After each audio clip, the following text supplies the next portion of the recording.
Hello and welcome to the first EDLIGO Strategic Talent Transformation podcast. Today's topic, skills versus competencies, and why it is important to identify and develop them. Today we will discover what are the differences between skills and competencies, why it is important to differentiate between them, how to assess skills and competencies in an organization, and which organizations already successfully do skills and competencies talent-based management. My name is Reimund Nienaber. Some word about myself. I'm EDLIGO's HR thought leader and HR consulting director.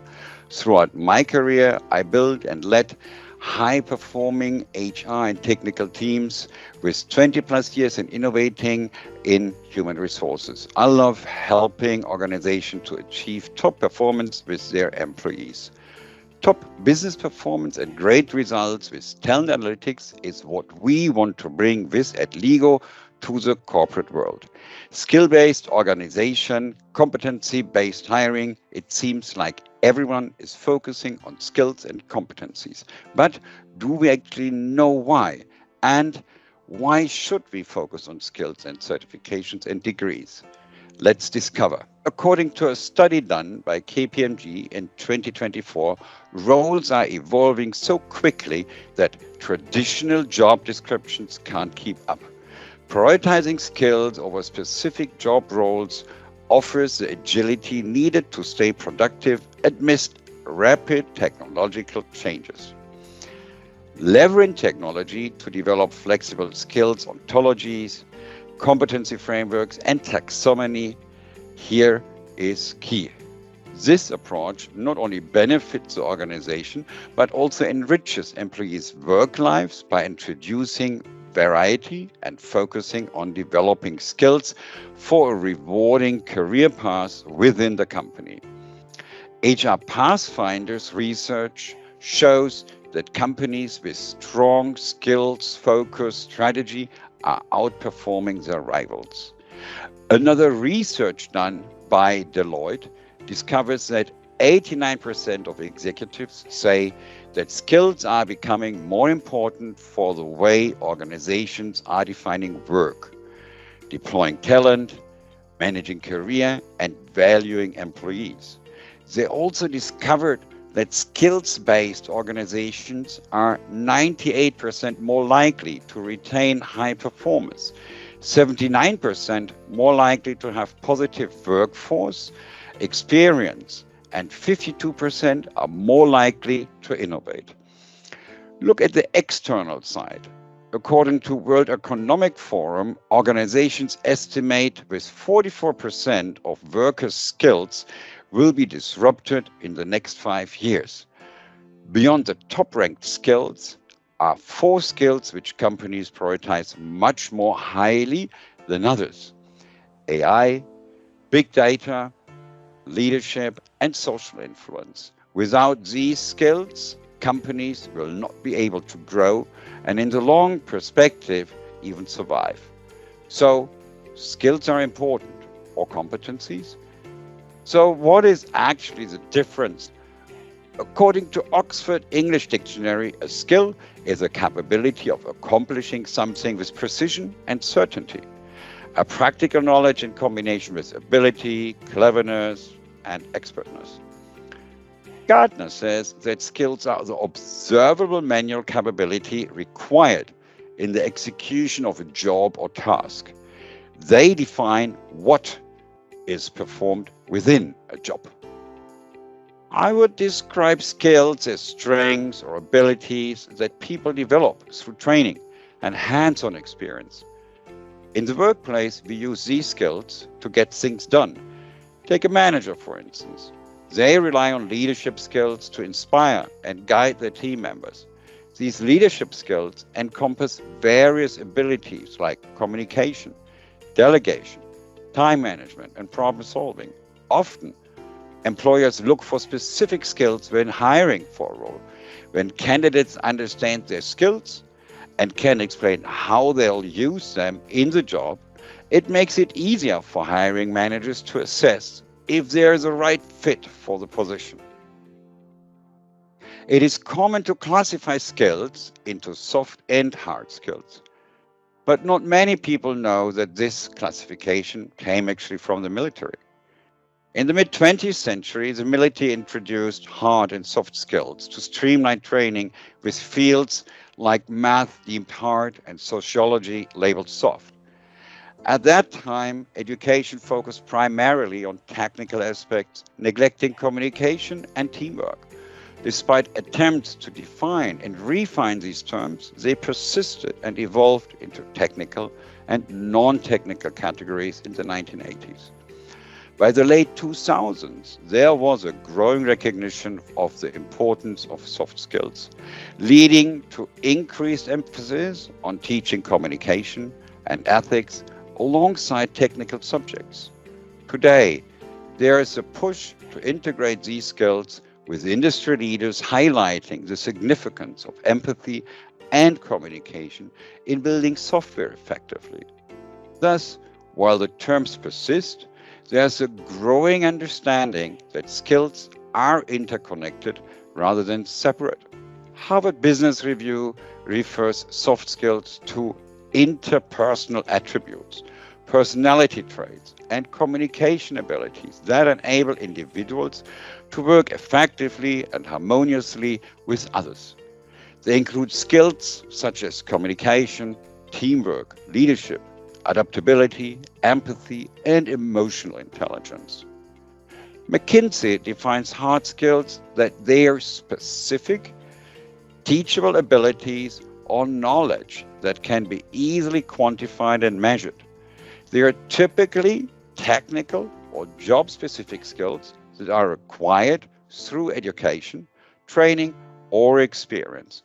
Examples of hard skills include programming, data analysis, foreign language proficiency, and operating machinery. When we talk about skills, we also talk about reskilling. As technology is constantly changing, people need to keep learning. So according to Cambridge Dictionary, reskilling is a process of learning new skills so that people can do a different job or training people to do different jobs. Skills can be and should be trained. But what about competencies? Cambridge Dictionary simply says that competency is an ability to do something well. Gardner defines competencies as a set of characteristics of an individual that are observable, measurable, and predictive of superior performance within a given role or job. I would add that competency encompasses the effective implementation of skills within a workplace, context, combining skills, behaviors, knowledge, and abilities to achieve job success. It represents the ability to perform tasks proficiently and includes specific behaviors necessary for a successful role. One widely recognized classification of competencies comes from the Society of Human Resource Management, SHRM. They categorize competencies into three main types: foundational competencies, functional competencies, and leadership competencies. The foundational competencies are basic skills and attributes that are essential for success across various roles and industries. They include competencies like communication, teamwork, problem solving, and adaptability. Functional competencies are specific to a particular role or job and are directly related to carrying out the responsibility of that role effectively. Examples include technical skills, industry-specific knowledge, and job-specific abilities.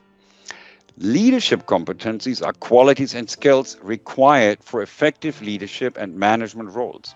They include competencies such as strategic thinking, decision-making, coaching and mentoring, and leading change.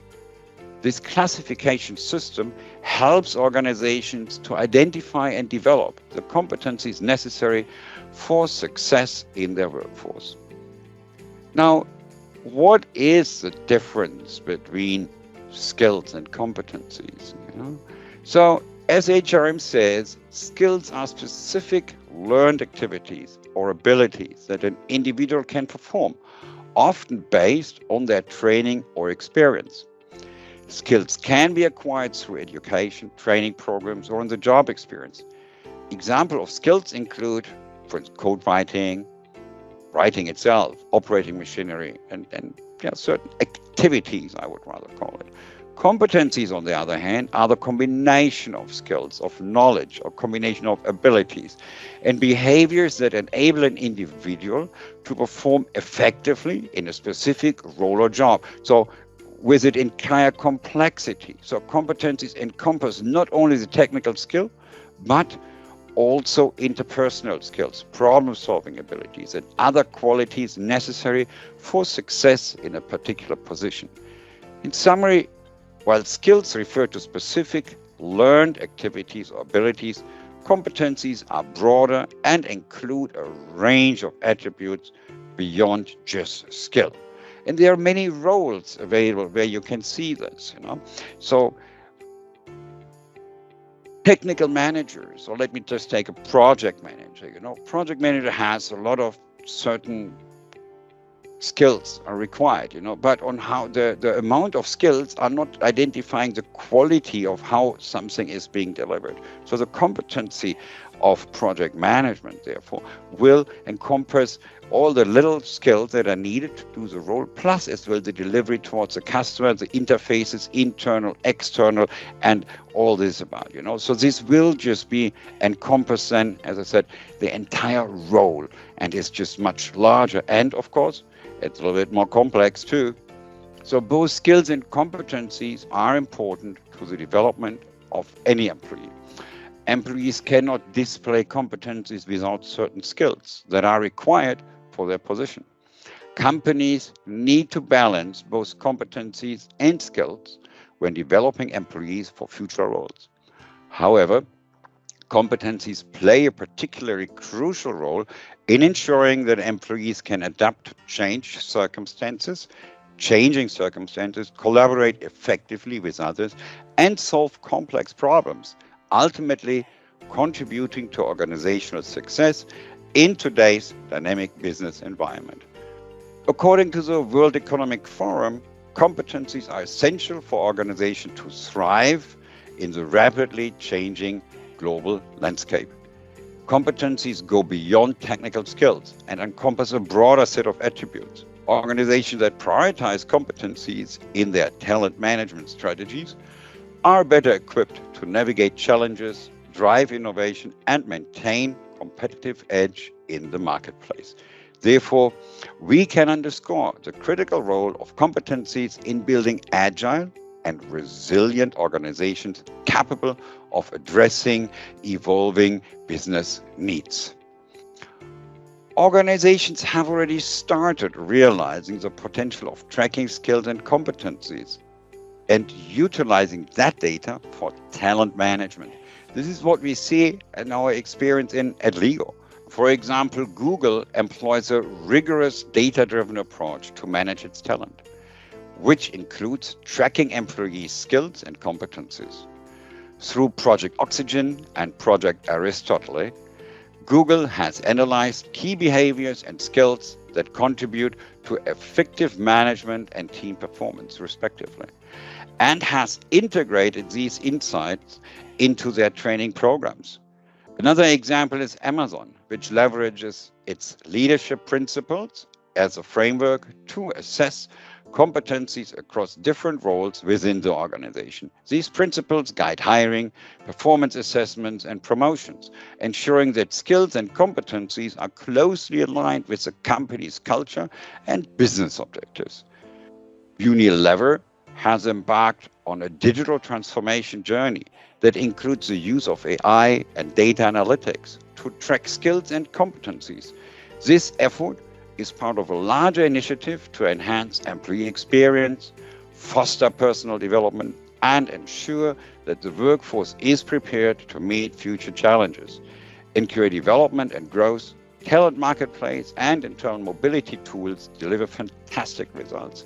Rolls-Royce uses a skill-based model to find manufacturing and production specialists, enabling people to rotate within new jobs in engineering and operations.